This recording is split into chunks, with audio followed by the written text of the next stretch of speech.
Apennine Mountains between the Adriatic Sea and Rome, across the viaducts and through the tunnels of the autostrada spanning Italy from east to west, a new kind of car overtakes the traffic. It is fast, dynamic, distinctive.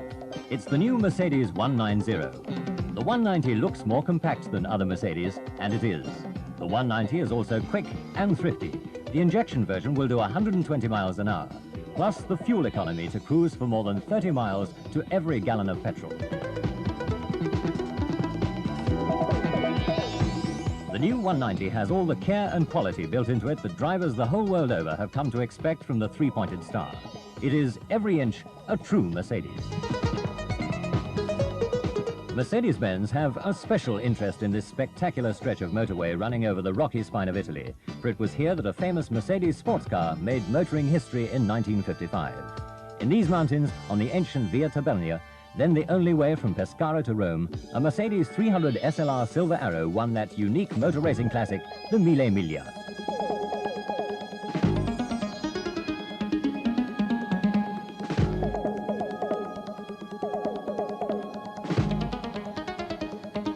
The man who won the Mille Miglia for Mercedes was Stirling Moss. He's been back to the scene of his great triumph, this time at the wheel of the new Mercedes 190, in design and engineering, a worthy successor to the racing Mercedes which he drove victoriously 1,000 miles from Brescia to Rome and back.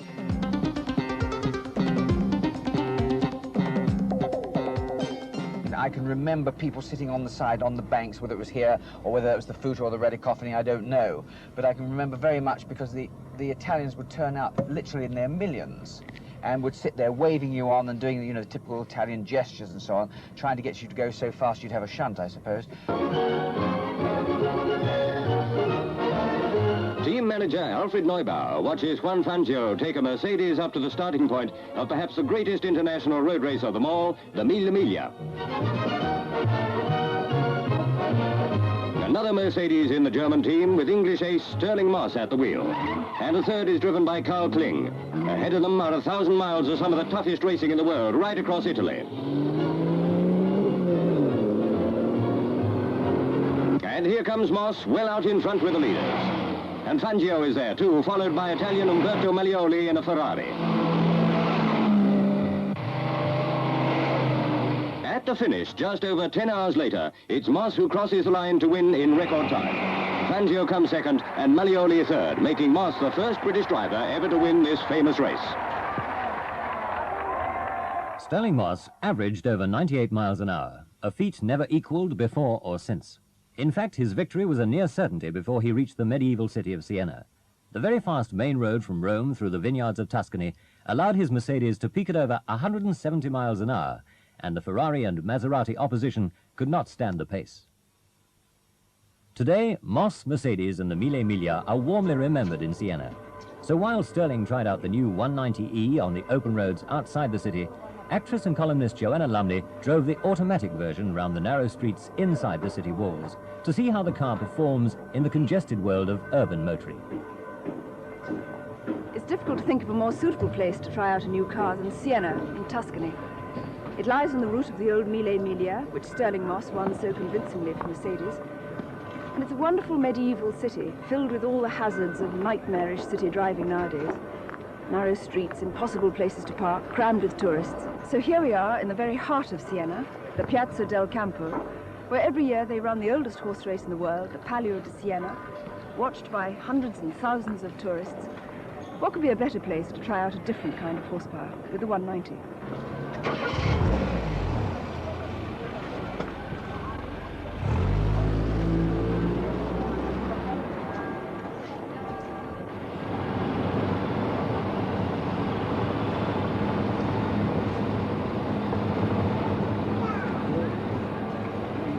I was very impressed by its maneuverability. It handles terribly lightly. The streets were filled with people, crammed with cars, and very strange sort of people pushing barrows and so on. Narrow corners, the road suddenly getting tighter, suddenly turning very sharply. And it handled like a kitten. It skipped along.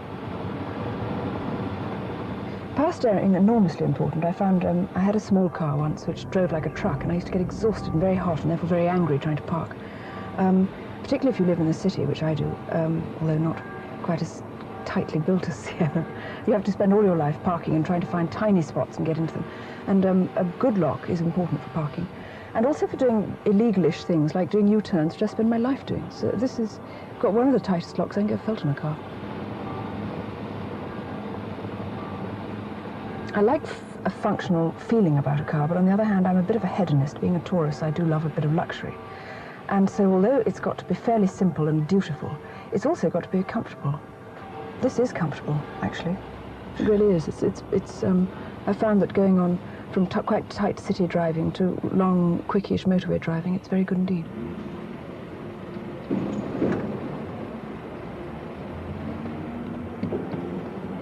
The qualities I look for in a car, first of all, reliability. I've got to know that I'm going to get there when I say I'm going to be there. If it's a 2 o'clock appointment, I can't afford to be a single minute late. And with a Mercedes, at least we can take that for granted. The second thing is visibility. I think that visibility is really almost number one on my list of priorities. I have to know who's coming on each side of me and behind me. This is good wing mirrors, nice clear back window. Third is parkability. Strange word, but that's in fact what I spend most of my life doing, parking a car. It's got to have a very good lock, and this one's got a terribly tight turning circle, really remarkable, because it is a compact car, but it isn't absolutely tiny, and yet I feel I could get into quite a constricted space with comfort.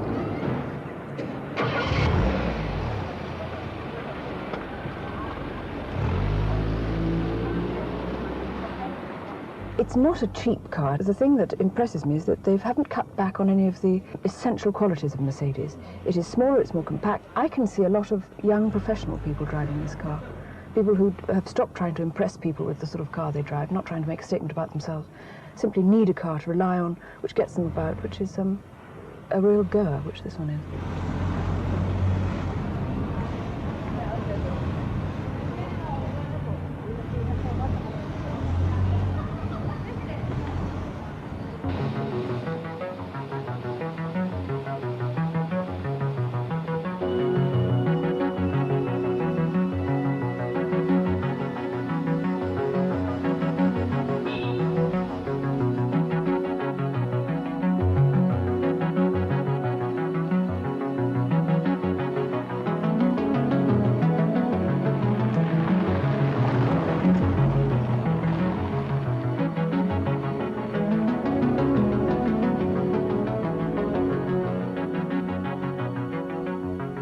I don't drive like Stirling Moss, but even at the reasonable speeds I do in England, I find that with the decreasing surfaces of the road, really you can have quite a bumpy ride. This goes beautifully, smooth as a French double bed, which is rather a rude way of saying it's extremely nice.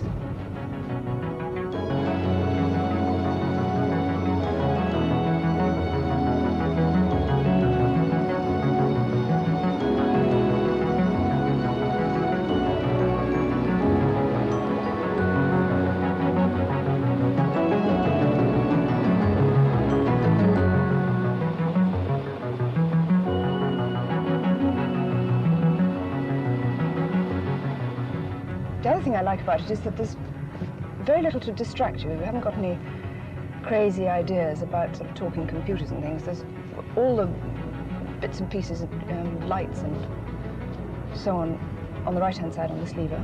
Clear clocks, rev counters, petrol signals, all there.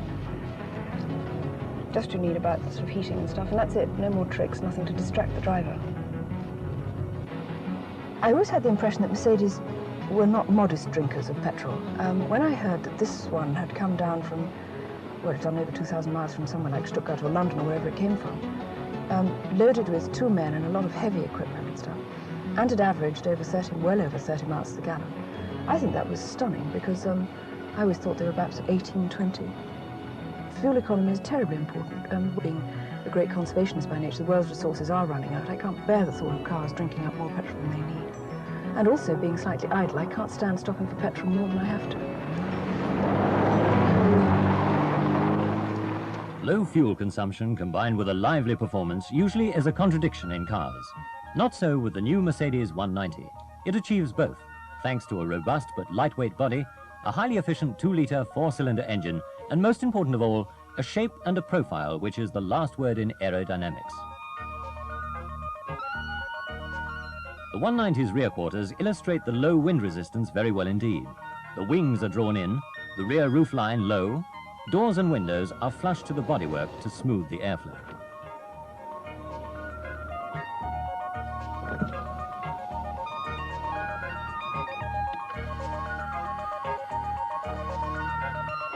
The absence of chrome improves long life appearance, and the large single windscreen wiper is recessed to improve visibility and to further the aerodynamic profile.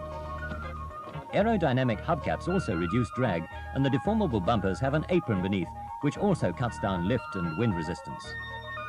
A long wheelbase not only improves handling, it provides for 4 wide-opening doors and more leg and headroom, front and back, than is normally possible within the limits of a compact car.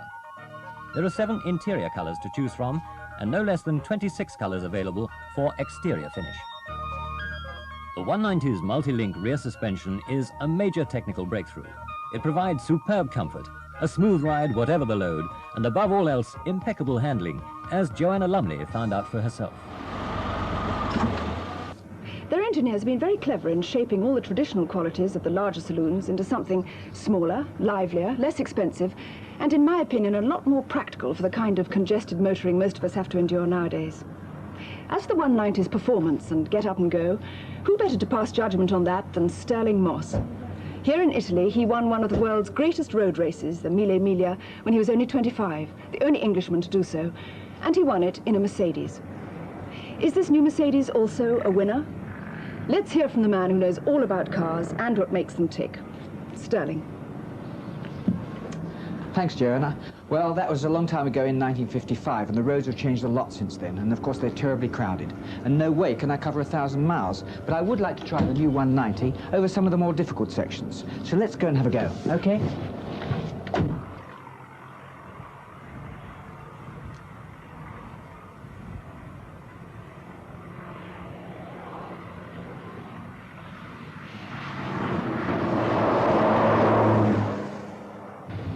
When I get in the car, I feel it's smaller than other Mercedes, but then I've always looked upon Mercedes as being large cars. I think it handles in a small fashion.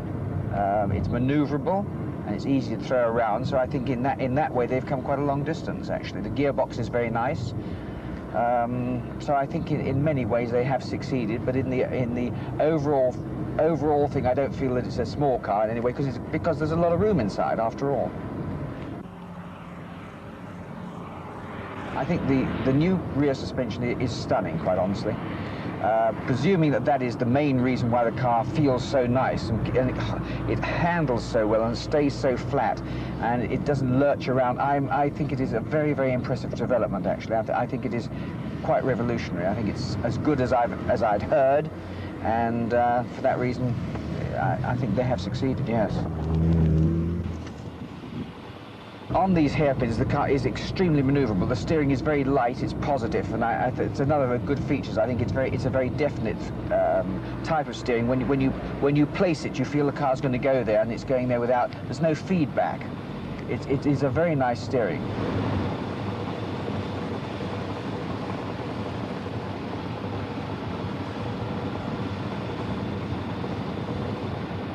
I think a car with a decent gearbox and good brakes are absolutely essential. And hopefully one looks to a car that's going to be good in the wet, because it's 50% of the time you're driving in England it seems to be wet, and therefore I think it's quite important that one doesn't get brakes locking up, or shall we say the front end understeering and so on. And I think in many ways the Mercedes has got a long way towards that, particularly if you have the ABS brakes, which are absolutely revolutionary.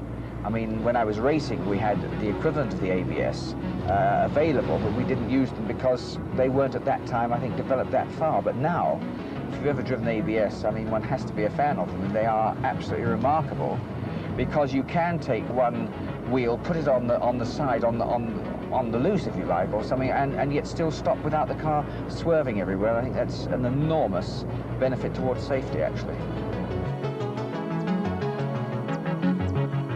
It was here, on the descent from the village of Radicofani between Rome and Siena, that Moss nearly came to grief on the Mille Miglia. With only some 4 hours of the race to go, he spun on a sharp left-hander, but managed to drive out of the ditch with the same sure hand he shows at Radicofani today at the wheel of the new 190. Why did Stirling's Mercedes outperform 450 other cars on the 22nd Mille Miglia? I would say it was two things. One is the feeling that this car was going to finish. Unless you went off the road, you should finish the race. That's number one, and that's a great feeling of security. I think the other one probably was because I had Dennis Jenkinson beside me, and I had great feeling of confidence in what he was telling me, and I had obviously a similar type of confidence in that I knew how to interpret everything that he indicated. And I think, you see, coming over a brow like that, very, very difficult if you're going really fast. And when you go down the dump like this is easy. Now I go down and I know the road is fairly clear ahead because I've seen what it's like, go slightly left and then to the right. So I'm not worried, although he would give me a signal for this being flat out.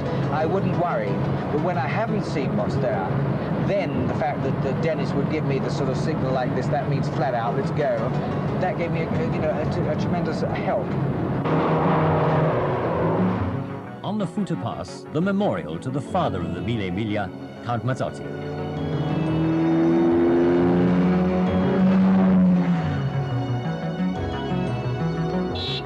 Moss made a short stop here on his 190 appraisal run and looked back to another hot summer's day when there was no time at all for food or drink, or anything else for that matter. We were going 10 hours, 7 minutes, I think, and we actually stopped for a total of 1 minute 28 seconds. One quick stop to bung in, I think, 20 gallons of fuel before Rome, after Pescara, just as a top-up.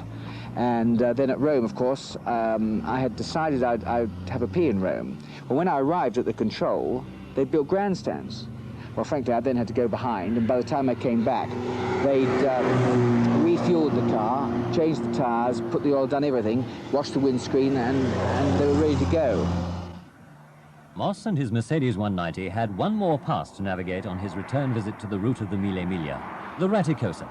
On the original race day, a hot Sunday afternoon in May, Moss came down the Raticosa in a series of controlled slides on patches of melting tar coated with oil and rubber from other competitors. He wanted to cover the 60 miles of hills and villages between Florence and Bologna in 60 minutes. In the event, it took him just 1 minute more. Mantova was the final checkpoint before the finish in Brescia. On the home straight, a dead-flat run across the plain of Lombardy, Moss broke all records, and he was given a special Nuvolari award, named after the veteran Italian racing driver whose skill and courage are remembered in his hometown of Mantova to this day.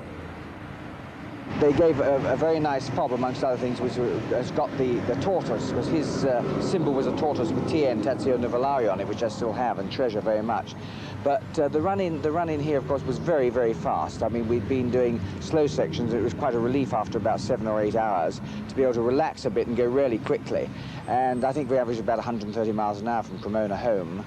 And I remember one time there was a twin-engined aircraft, and we actually pulled away from the thing and passed it, and it would only catch up when the road turned, and it was able to take a shortcut. The famous Mille Miglia, the 1,000-mile classic car race in Italy, was a triumph for Stirling Moss, the British ace. Driving a 3-litre Mercedes from Brescia, down the coast, across to Rome and north again, he went like the wind all the way. But miles ahead, on his way to victory, Stirling Moss was breaking the record average speed for the event by nearly 10 miles an hour. And he finished over half an hour ahead of world champion Fangio. The first Briton to win this race, Moss had scored a supreme triumph.